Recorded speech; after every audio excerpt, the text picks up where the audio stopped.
Inflation यानी महंगाई। Developed countries में इन्फ्लेशन कम होता है और डेवलपिंग इकोनॉमी में इन्फ्लेशन ज़्यादा। रीज़न ये है कि डेवलपिंग इकोनॉमी में नए जॉब्स क्रिएट होते हैं, बहुत सारे इंफ्रास्ट्रक्चर प्रोजेक्ट्स होते हैं, बिजनेसेस जनरेट सरप्लस कैश, और इससे होता क्या है कि इकोनॉमी में too much money chases few goods. As a result prices बढ़ती हैं, जिसको इन्फ्लेशन कहते हैं। और इन्फ्लेशन बहुत इम्पॉर्टेंट है आम जिंदगी में समझने के लिए।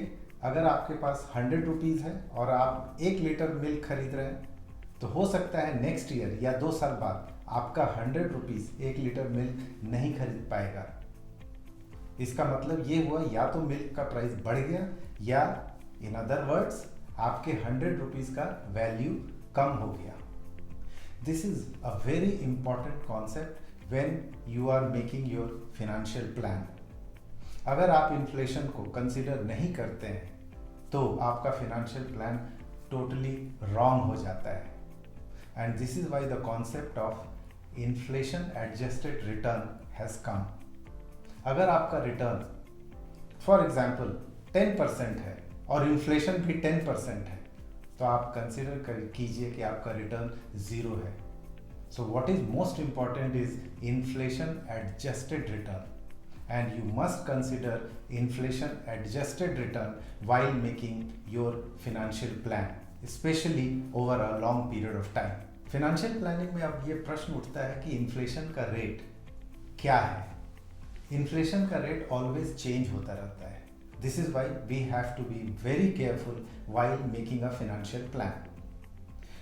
RBI comes out with inflation का data and you have to be very careful. RBI के डेटा के हिसाब से अभी इंडिया में inflation rate is 5%, but we have to be very careful. This may not be relevant to everyone in the society. अगर आपका expense बहुत basic है, then you can consider 5 to 6% of inflation. But if you are spending a lot of money in buying luxury goods, then your rate of inflation will be different. It may be close to 7 or 8%. So when you consider the rate of inflation, then you have to be very careful. It may be 5 to 6% for some people or 7 to 8% for others. If you take inflation in education sector or medical sector, the inflation rate is not below 10%.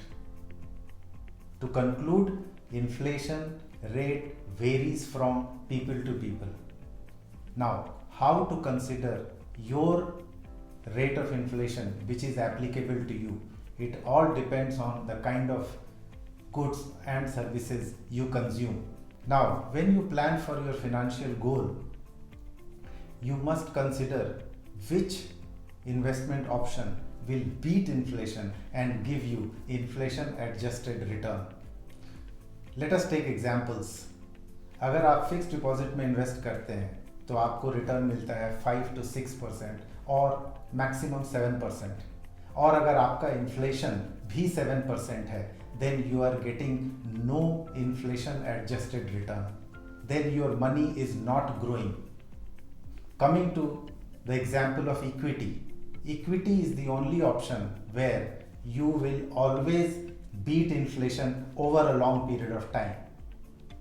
Normally there is a thumb rule about equity investing.